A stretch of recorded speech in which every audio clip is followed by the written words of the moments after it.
명절만 다가오면 온 집안에 진동하는 그 고소한 기름 냄새. 남들은 맛있는 냄새라고들 하지만 저에겐 서서히 숨을 조여오는 올가미 같았습니다.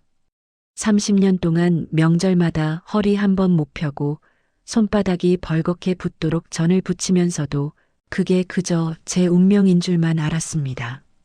하지만 이번 명절 기름 냄새에 찌든 제 손 위로 걸려온 전화 한 통이 30년 넘게 저를 옥죄던 그 지긋지긋한 며느리 노릇을 단칼에 끝내게 만들었습니다.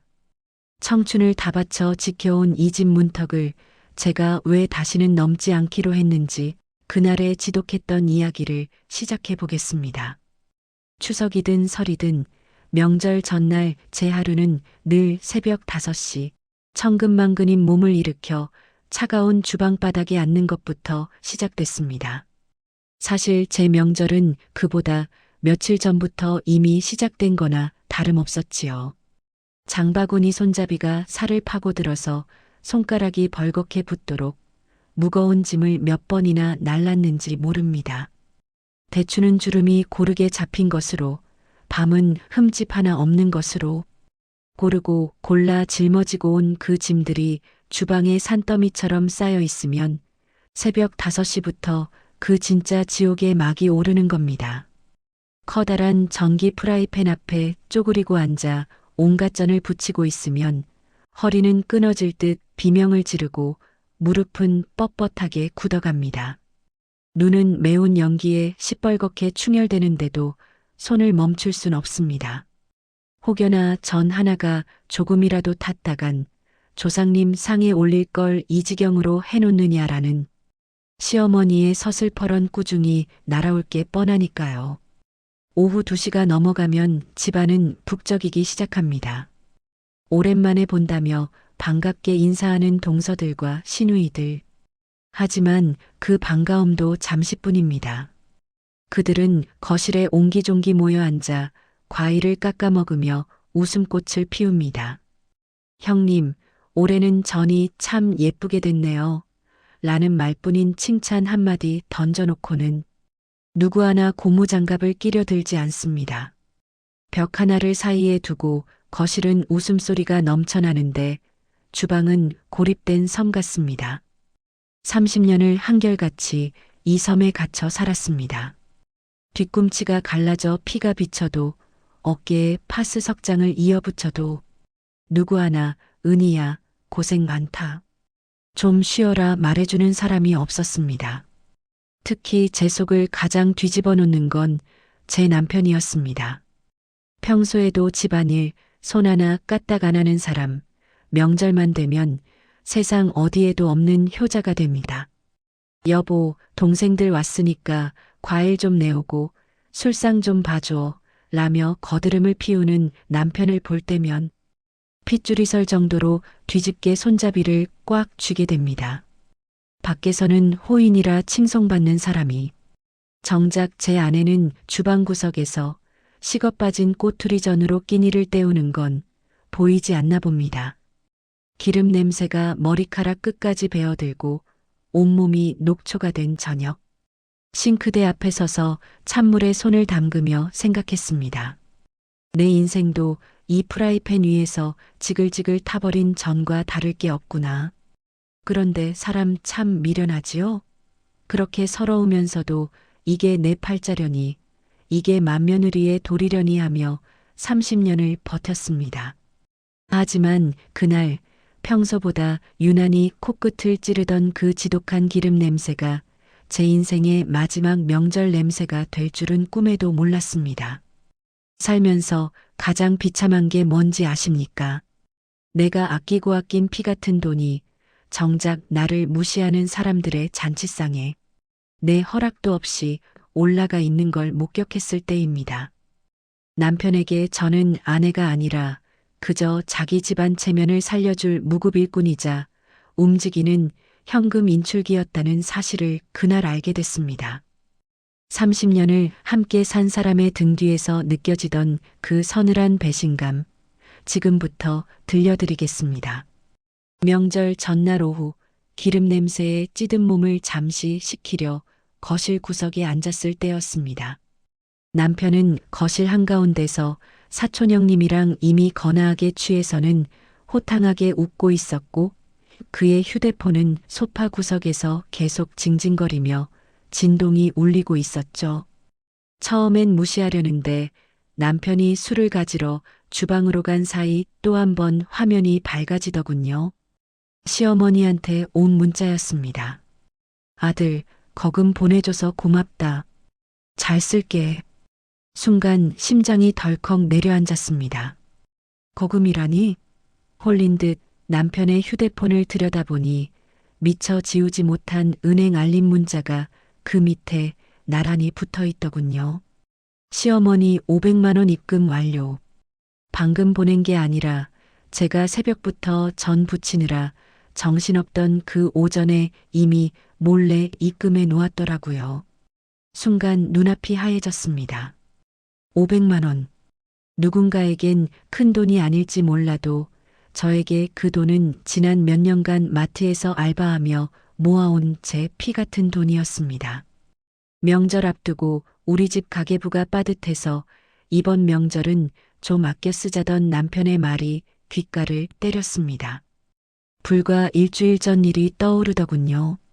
친정엄마 보청기가 고장나서 소리를 잘 못 들으신다는 소식에 제가 어렵게 입을 뗐었습니다.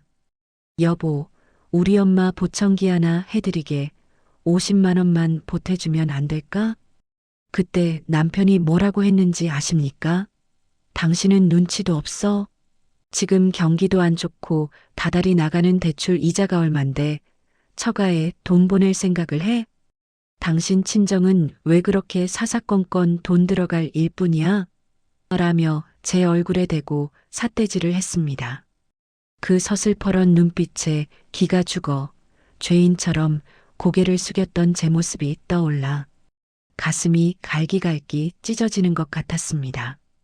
내 친정 엄마의 귀가 되어줄 50만 원은 아까워서 저를 잡돌이하던 사람이 자기 어머니한테는 말 한마디 없이 제 월급의 몇 달치를 명절 보너스라며 통 크게 쏘고 있었던 겁니다.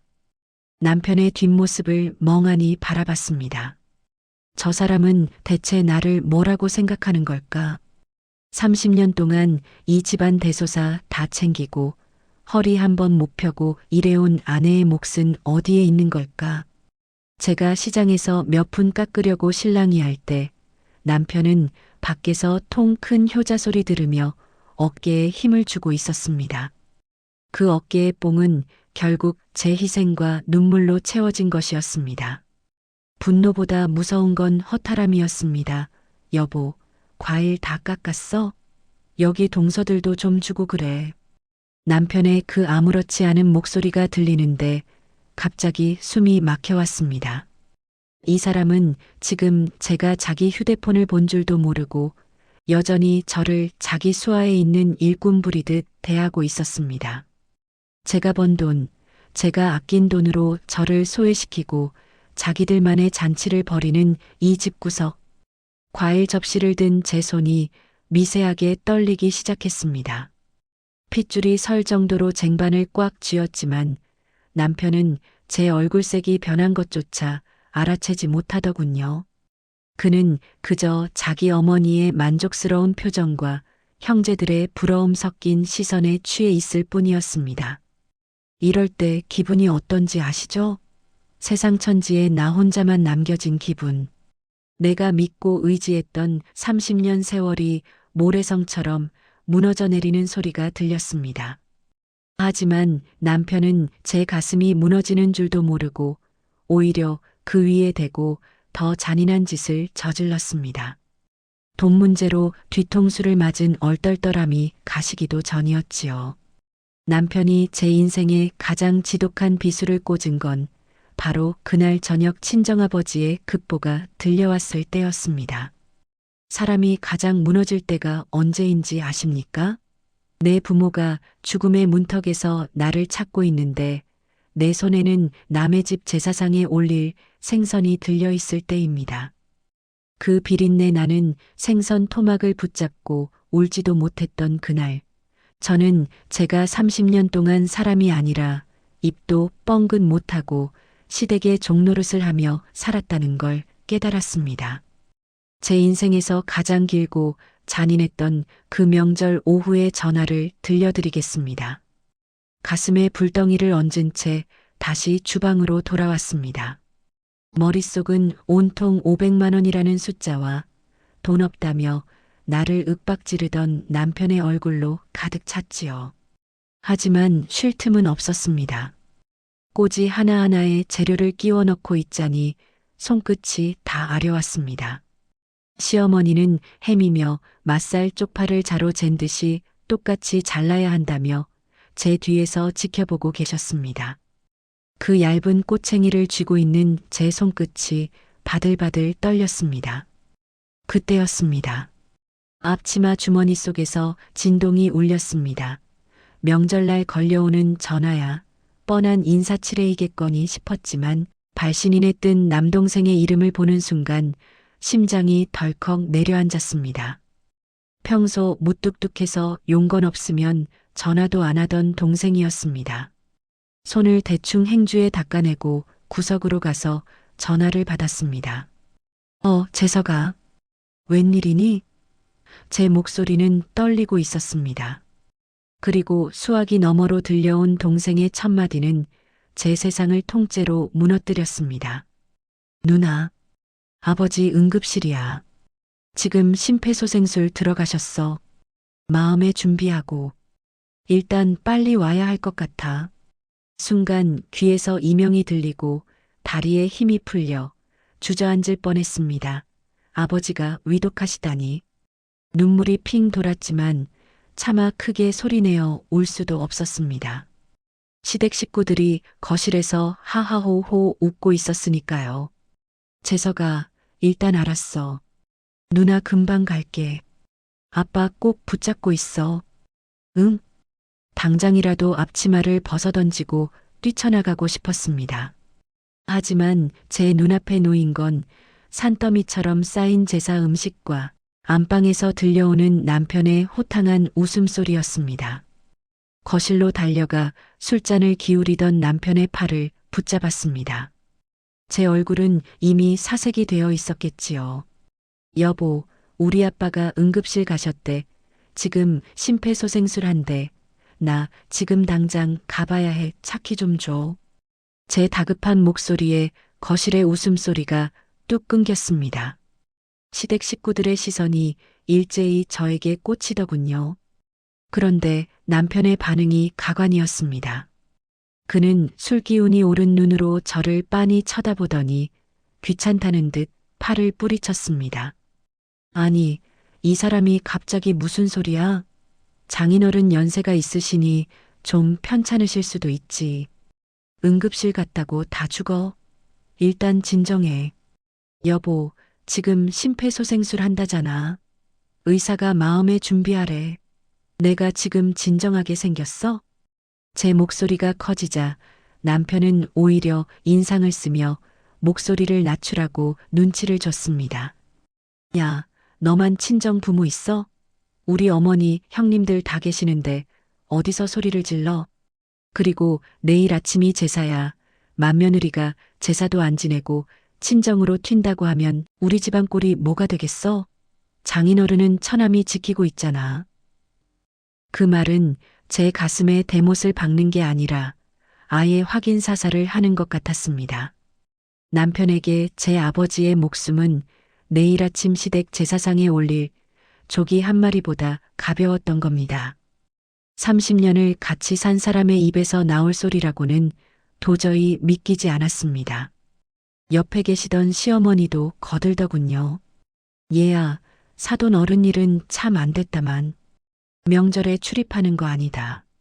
제사는 정성인데 맏며느리가 자리를 비우면 조상님들이 노하신다. 조금만 기다렸다가 제사 끝내고 가거라. 이 상황에서 제가 무슨 말을 할 수 있었을까요? 시댁이라는 감옥에 갇혀 아버지가 사경을 헤매는 순간에도 저는 그놈의 돌이라는 사슬에 묶여 있었습니다. 눈물은 쏟아지는데 손은 다시 그 비린내 나는 생선을 잡아야 했습니다. 저는 그때 결심했습니다. 아버지가 나에게 주신 이 마지막 기회를 절대 놓치지 않겠다고. 이 집구석의 도리가 내 아버지의 마지막 길을 막는다면 나는 기꺼이 그 도리를 쓰레기통에 처박아 버리겠다고 말입니다. 하지만 남편은 제 눈 속에 일렁이는 그 무서운 불꽃을 전혀 눈치채지 못하고 다시 술잔을 채우고 있었습니다.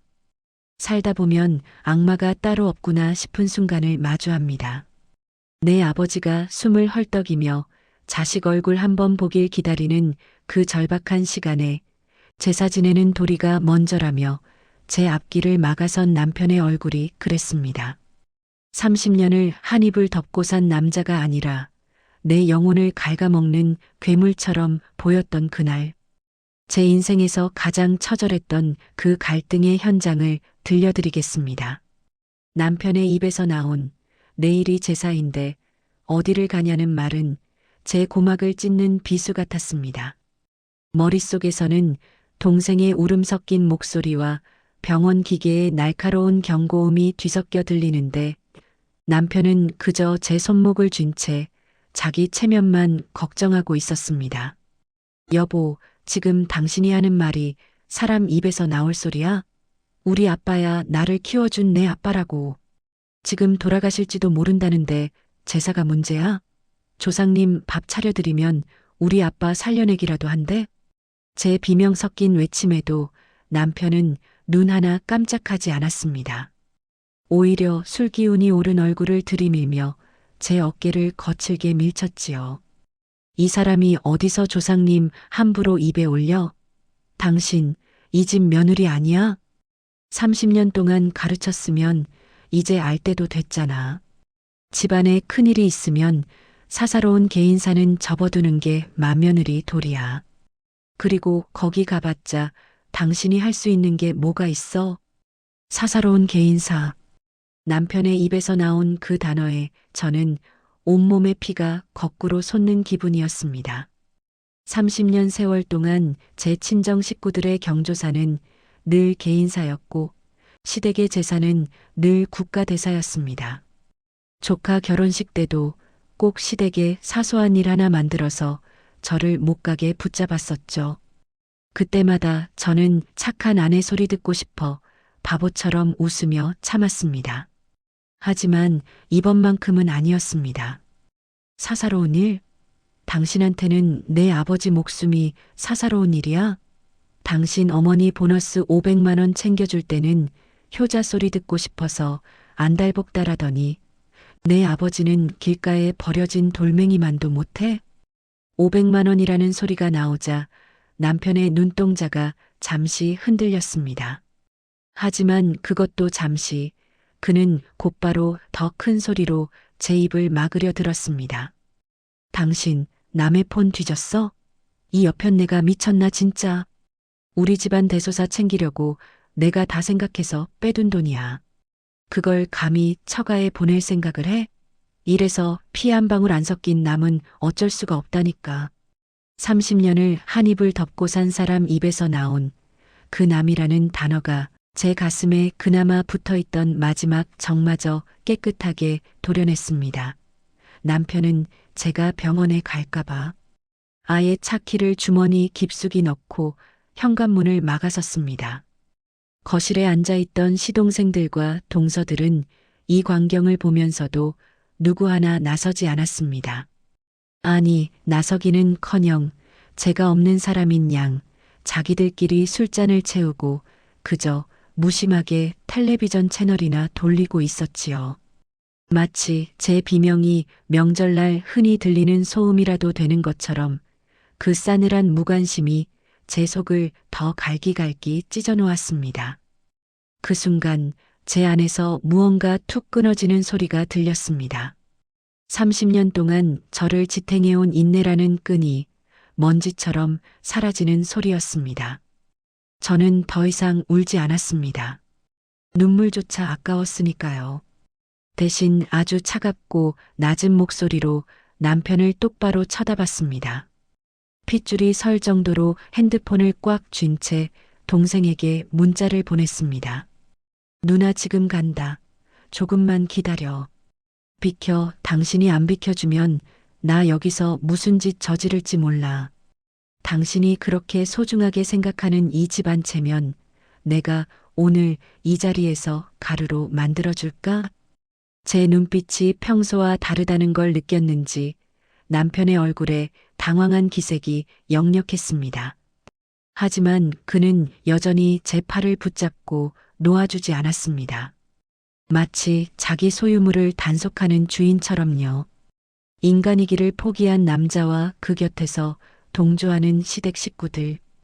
그 지옥 같은 거실 한복판에서 저는 비로소 결심했습니다. 오늘 이 문을 나가는 순간 나는 다시는 이 지옥으로 돌아오지 않겠다고. 남편은 끝까지 제 앞길을 막아섰지만 저는 주방에 있던 가장 크고 무거운 녹그릇을 바닥에 내동댕이 쳤습니다. 쩡그렁하고 집안이 울리는 그 소름 끼치는 소리가 제 이혼의 서막이었습니다. 내 아버지가 병원 침대 위에서 마지막 숨을 몰아쉬고 있을 때 저는 정성껏 빚은 송편을 남의 조상상 앞에 올리고 있었습니다.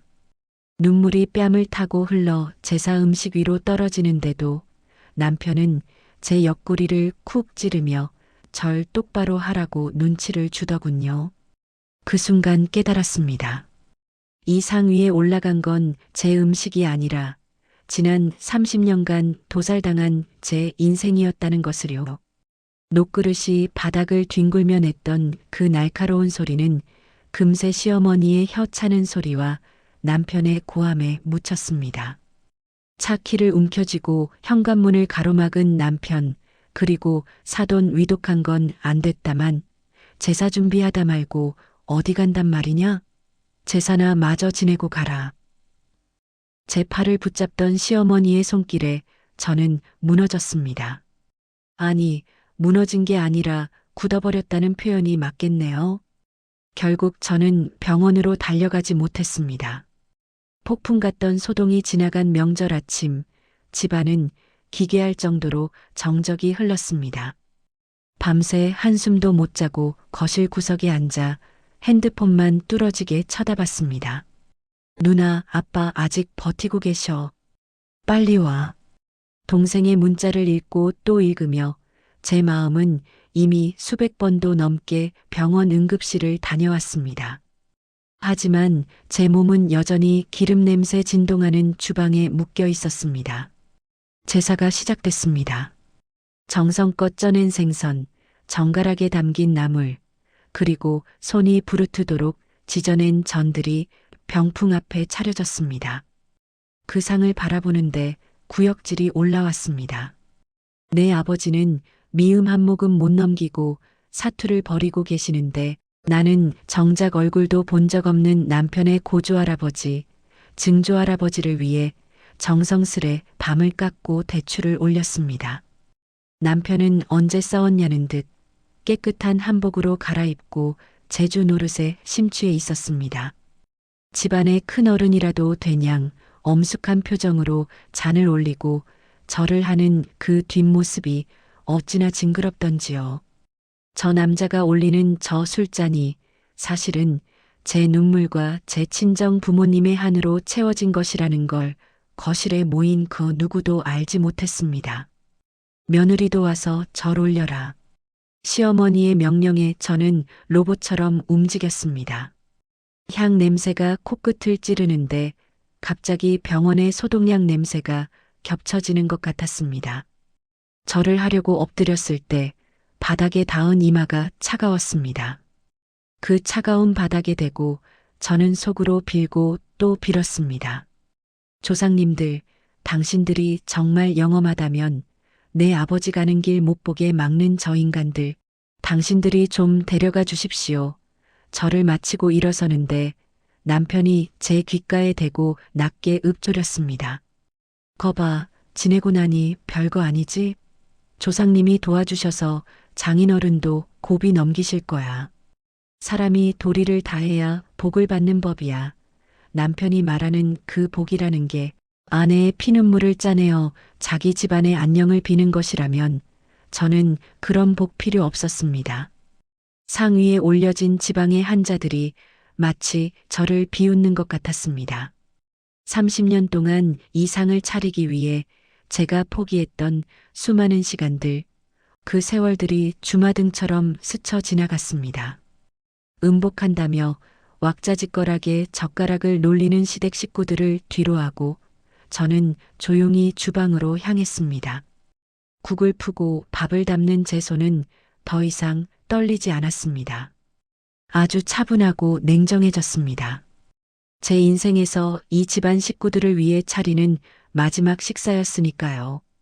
식사가 끝나고 설거지통에 그릇들이 쌓일 때쯤 제 핸드폰이 다시 진동했습니다. 동생의 짧은 문자 한 통. 누나, 아빠 방금 가셨어. 눈물이 터져 나올 줄 알았는데 아니었습니다.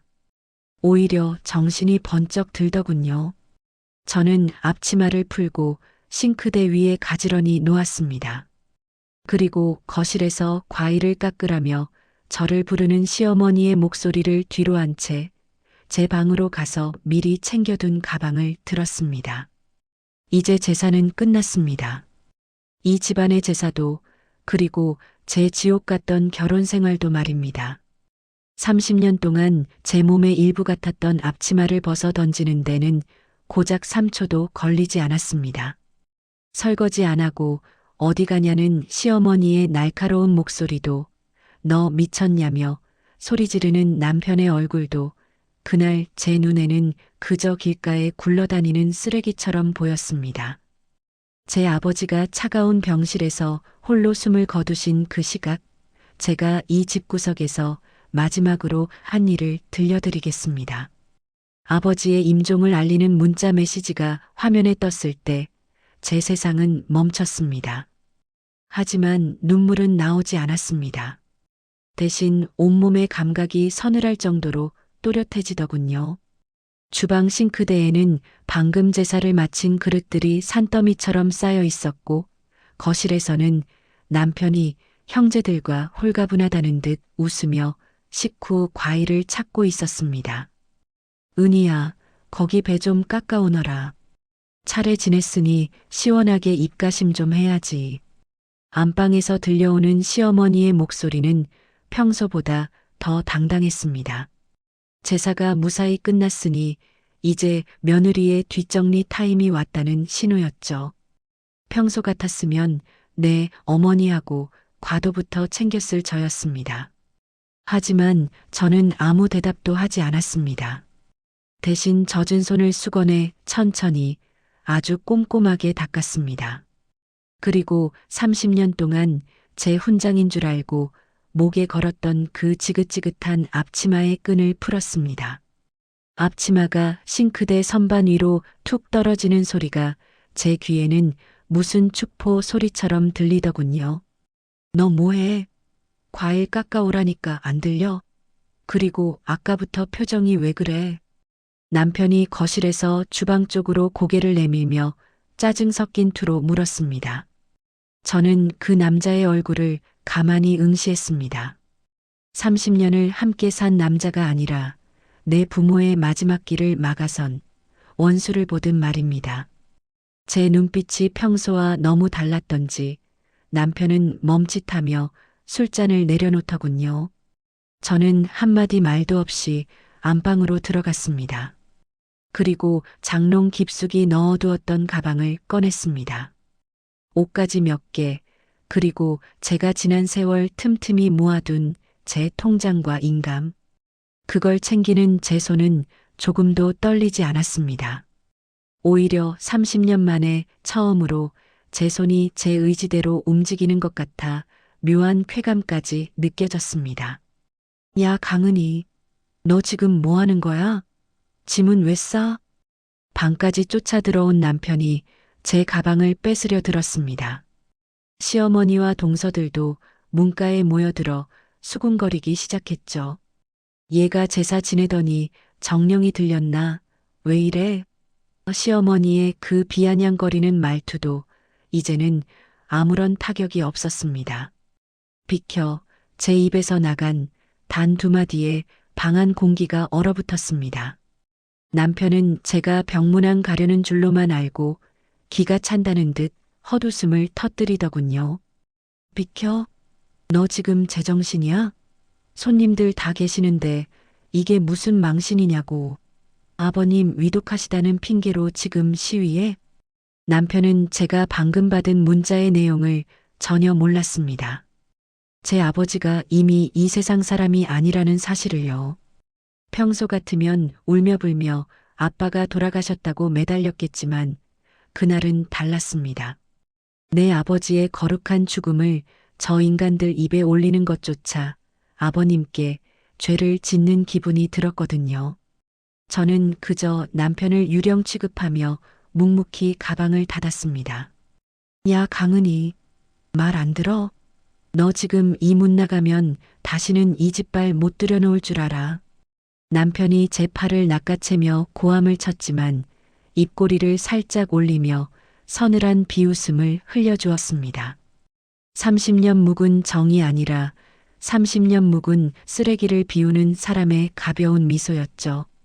현관문을 열자 차가운 명절 아침 공기가 제 폐부 깊숙이 들어왔습니다. 뒤에서 남편이 야, 너 거기 안 서? 라며 고함을 쳤지만 저는 돌아보지 않았습니다. 30년 동안 저를 가두었던 그 무거운 대문이 닫히는 소리. 그 소리가 제 인생의 진짜 시작을 알리는 종소리 같았습니다. 제 눈에서 처음으로 눈물이 한 방울 떨어졌습니다. 그건 슬픔의 눈물이 아니었습니다. 30년 묵은 체증이 내려가는 아주 뜨거운 해방의 눈물이었습니다. 남편은 제가 명절 당일에 집을 나간 게 그저 화가 나서 부리는 일시적인 객기인 줄 알았나 봅니다. 내 아버지 돌아가신 소식조차 전하기 싫을 만큼 당신은 이제 나한테 남보다 못한 인간이야. 이제 당신이랑 끝낼 거야. 30년 묵은 껍데기를 벗어던지고 제 인생을 되찾기로 한 그날의 이야기를 시작합니다. 병원으로 향하는 택시 안에서 저는 핸드폰을 켰습니다. 끊임없이 울려대는 남편의 전화와 시댁 단톡방의 불호령들. 어디서 배운 버릇이냐.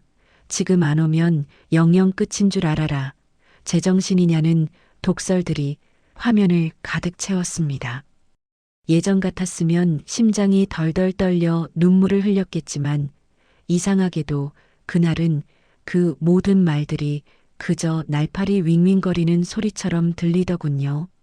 저는 조용히 그 모든 번호를 차단하고 30년 동안 묶여있던 가족 단톡방을 나갔습니다. 장례식장에 도착해 아버지의 영정 사진을 마주했을 때 저는 그제야 무너져 내렸습니다. 임종도 못 지킨 못난 딸이 왔다고 그 지긋지긋한 기름 냄새를 몸에 잔뜩 묻히고 이제야 왔다고 목 놓아 울었습니다. 하지만 그 슬픔 뒤에 찾아온 건 정과는 다른 단단함이었습니다. 아빠, 나 이제 아빠 딸로만 살게. 누구의 며느리도 누구의 노예도 아니고 그냥 아빠 딸 은희로만 살게.